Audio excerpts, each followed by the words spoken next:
میں اپنی زندگی کو بغور دیکھتا ہوں تو مجھے محسوس ہوتا ہے کہ سب سے زیادہ اللہ تعالیٰ نے مجھے جو کامیابی دی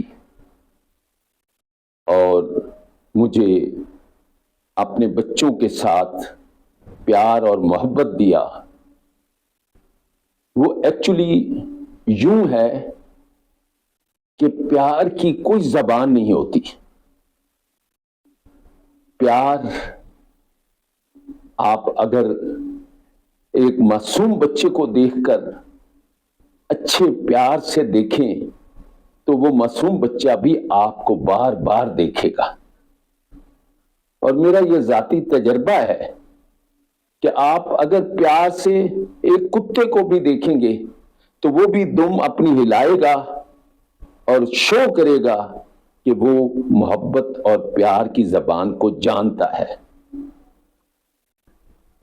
میں بطور فادر سارے پیرنٹس کو، خصوصاً فادرز کو یہ کہنا چاہتا ہوں کہ آپ اگر پیار کی زبان استعمال کریں تو کبھی بھی بچہ اپنے مقصد سے، اپنی منزل سے، اپنے ایم سے ہٹ نہیں سکتا۔ یہ کبھی ہو ہی نہیں سکتا کہ وہ بچہ اپنے باپ سے کو برا بھلا کہے یا نفرت کرے، اور یہ بھی نہیں ہو سکتا کہ باپ اپنے بیٹے کے بارے مختلف باتیں کر رہا ہو کہ یہ تو میرا کہنا نہیں مانتا، یہ تو میرے بہت زیادہ بدتمیز ہو گیا ہے۔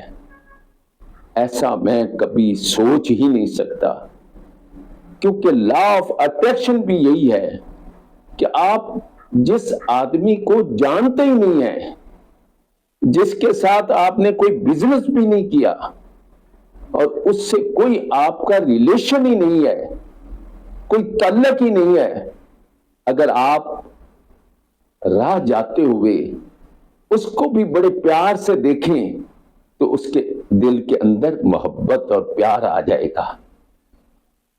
اور اگر آپ اس کو اس نظر سے دیکھیں کہ یہ مجھے کوئی اچھا نہیں لگ رہا تو اس کے اندر بھی وہی جذبات آ جائیں گے۔ اسی لیے بہت ہی اچھی بات قرآن نے بھی کہی ہے اور اللہ کا بھی فرمان ہے کہ گمان اچھا رکھیں۔ آپ جب اپنے بچے کے بارے اچھا سوچیں گے اور اس کے لیے اچھا کریں گے، یہ کبھی ہو ہی نہیں سکتا کہ وہ آپ کے ساتھ پیار نہ کرے، آپ کی ضرورتوں کا خیال نہ کرے یا آپ کے ساتھ اس کی اٹیچمنٹ نہ ہو۔ بطور فادر میں نے بچوں کو پڑھایا اور اس کے بعد ان کو ان کی خوشی کے مطابق کہا کہ آپ جو کرنا چاہتے ہیں کر لیں۔ تو میرے 3 بچوں نے سروس کی اور باقی نے چھوٹا موٹا بزنس کیا، جس سے میں نے کبھی بھی یہ توقع ہی نہ رکھی کہ میں ان سے کوئی اپنی ضرورت کی چیز لوں۔ بطور فادر میں سب فادرز کو کہوں گا کہ اگر آپ انڈیپینڈنٹ ہوں گے، اپنی ضرورتوں کو خود پورا کریں گے اور خود چلنے کی کوشش کریں گے تو آپ کی ہیلتھ بھی اچھی رہے گی اور آپ مینٹلی طور پر مضبوط بھی رہیں گے، اور اللہ تعالیٰ کی طرف سے آپ کو ول پاور بھی اچھی مل جائے گی۔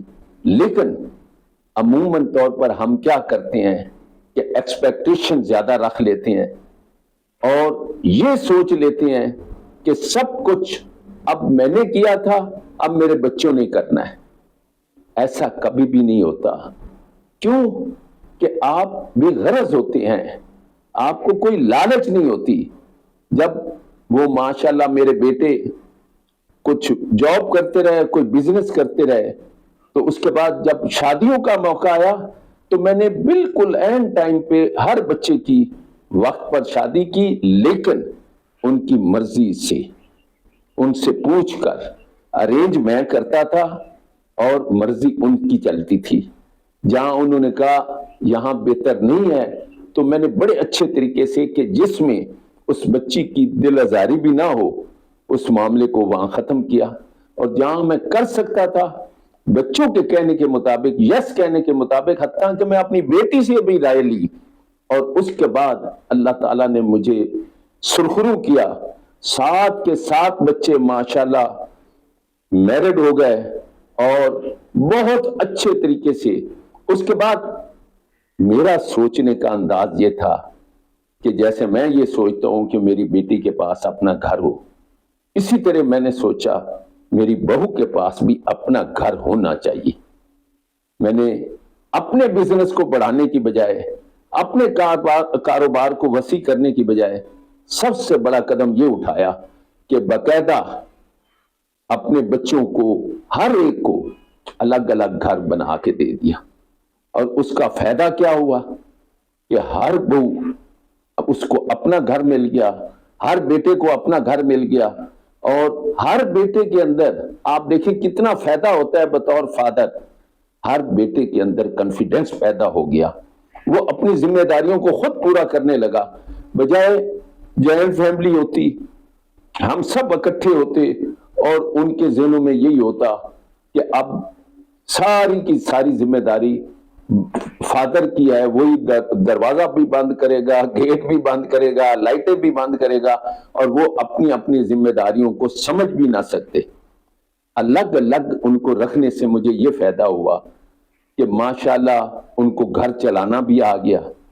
اور پھر بہو بیٹی ہوتی ہے، ایکچولی وہ آپ کی بیٹی ہوتی ہے، تو اس کو بھی احساس ہوا کہ دیکھو میرے سسر نے جب مجھے گھر بنا کے دے دیا ہے اور مجھے ایک خود مختار بنا دیا ہے تو میں اب پوری طرح ہر آنے جانے والے کی ریسپیکٹ کروں گی. اور اب ہم جب بھی جاتے ہیں اللہ تعالیٰ کا شکر ہے میرے بیٹے بھی، میری بہویں جو میری بیٹیاں ہیں وہ بھی حد سے زیادہ ریسپیکٹ کرتی ہیں. تو میں یہ بطور فادر اینڈ کرتا ہوں اور سارے فادرز کو یہ کہتا ہوں کہ خدا کے لیے یہ سوچا کریں کہ ہمیں اپنے بچوں کے لیے بے غرض ہو کر، بغیر ایکسپیکٹیشن کے، بغیر کوئی لالچ کے ان کے لیے اچھے سے اچھے راستے بنانے ہیں. آپ دیکھیں گے آپ کے لیے اس کے بعد کتنا اچھا رسپانس ملتا ہے اور آپ ذہنی طور پر کتنے پرسکون ہوتے ہیں. میں اس وقت 76 ایئرز کا ہوں، لیکن یقین جانے میں اپنے بچوں کے ساتھ جب کھڑا ہوتا ہوں تو مجھے یوں محسوس ہوتا ہے کہ یہ میرا دوست ہے، یہ بھی میرا دوست ہے. Thank you. خدا حافظ.